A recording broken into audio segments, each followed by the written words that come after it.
पृथ्वी, ये मर्डर तो नहीं लग रहा है। तो तुम्हें क्या लग रहा है? पोस्टमार्टम रिपोर्ट में क्या लिखा था? सुसाइड लिखा था उसमें। सर, अर्चना की पोस्टमार्टम रिपोर्ट। इसमें भी सुसाइड ही लिखा गया है। अर्चना भी प्रेग्नेंट थी? हाँ, वो प्रेग्नेंट थी। तो क्या ये दोनों भी रत्नागिरी, दिव्या और गणेश की ही तरह अबॉर्शन करवाने गए थे? सर, मुझे एक डाउट है। हाँ बोलो। सारे केसेस एक जैसे तो नहीं है? सारे केसेस एक जैसे कैसे हो सकते हैं? तो मैडम, अगर हम सभी लोगों के पोस्टमार्टम रिपोर्ट चेक कर लें तो? सारे रिपोर्ट्स की क्या जरूरत? जो 70 लोगों की मौत हुई थी उनमें से फीमेल कितनी थी? फीमेल्स थी 12। बस वही रिपोर्ट्स ले आओ, पता चल जाएगा। ऑफिसर्स, ये एक इंपॉर्टेंट मैसेज है। जो भी केसेस आप हैंडल कर रहे हैं उनमें जितनी भी फीमेल की पोस्टमार्टम रिपोर्ट में सुसाइड लिखा गया है वो रिपोर्ट्स मुझे तुरंत भेजिए।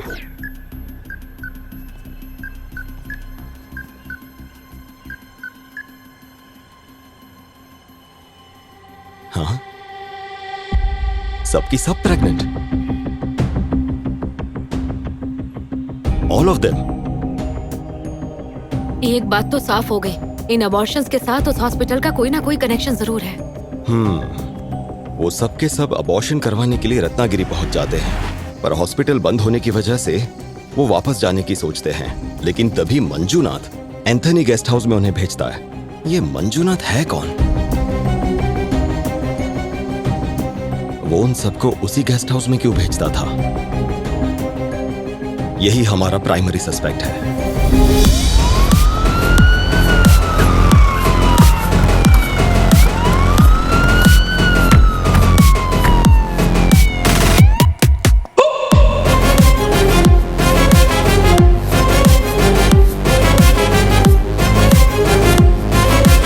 Yes sir. ये नंबर नोट करो। जी सर। सुन, ये मंजूनाथ की दुकान है ना? हाँ सर। कितने बजे आता है वो? अब तक तो खोल देता है, पर आज आया नहीं। कहाँ रहता है वो?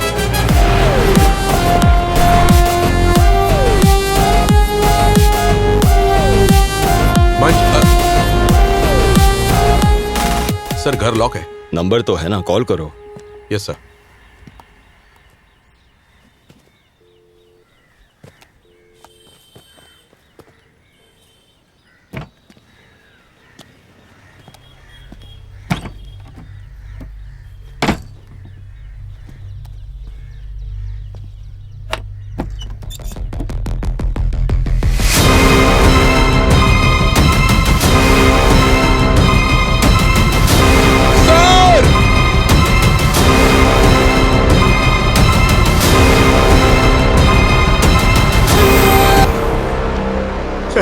साहब मत मारो साहब। साहब पूरा बदन दर्द कर रहा है साहब, मत मारो साहब। झूठे कहेंगे, तेरी तो चमड़ी उधेड़ देनी चाहिए। नहीं साहब, मैं सब कुछ सच बताता हूँ साहब। चल बता। बीएसपी रोड के पास सृष्टि नाम का एक मैटरनिटी हॉस्पिटल हुआ करता था और ये मंजूनाथ उसी हॉस्पिटल में काम करता था।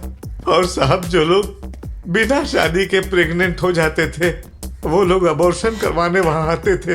और जिस लड़की का अबॉर्शन हो जाता था ये मंजूनाथ उसे मेरे गेस्ट हाउस में भेजता था, क्योंकि उस हॉस्पिटल में उन्हें रखने से मुसीबत हो सकती थी और उसके लिए मैं उसे कमीशन दिया करता था। 3 साल पहले एक डॉक्टर ने आत्महत्या करके अपनी जान दे दी।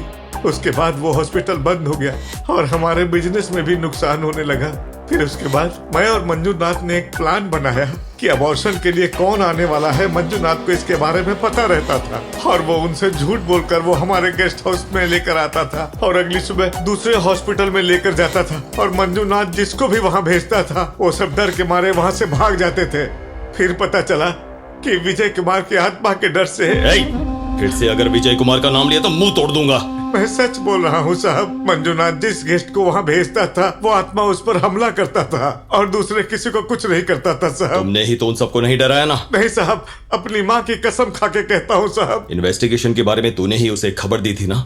नहीं साहब, उसे कुछ पता ही नहीं है। देखिए ना साहब, कल रात में भी उसने 2 गेस्ट भेजे थे। मैंने उसे फोन करके कहा अब से इस गेस्ट हाउस में किसी को भी मत भेजना। क्या?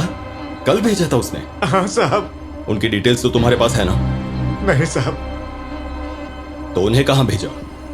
मैंने उन्हें हाईवे के पास वाले गेस्ट हाउस में जाने को कहा। उसके बाद मुझे और कुछ नहीं पता साहब।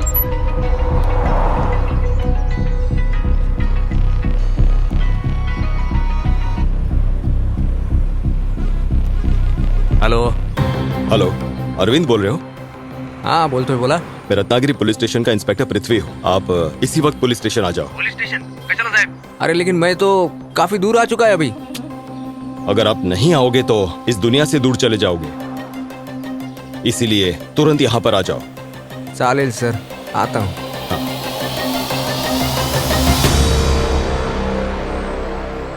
सर, आपने जहाँ जहाँ कहा था मैंने कैमरा लगा दिया है।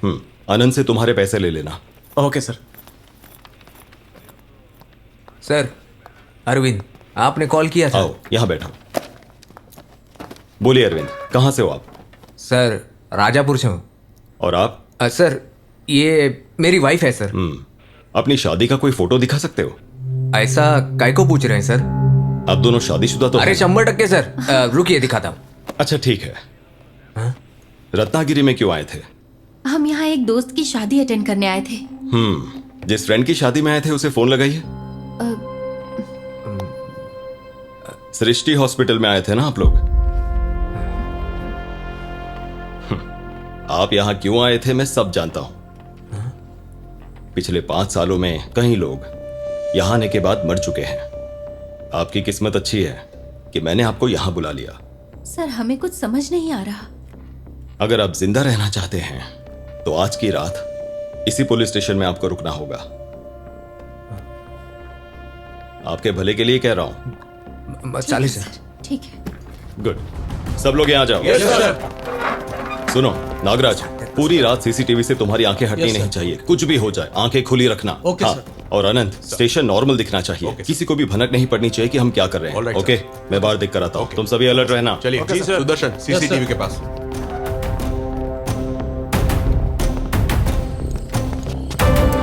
कुमार सर, ये पुलिस स्टेशन है या पार्किंग लॉट?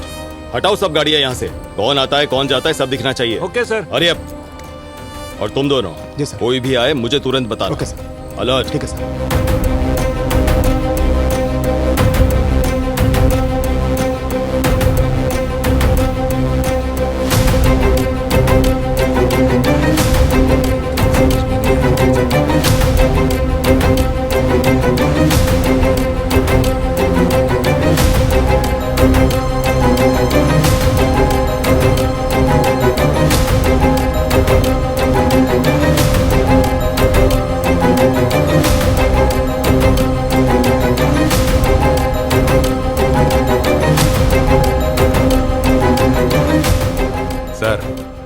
आत्मा तो नहीं आई, उसके आने का वक्त हो गया ना।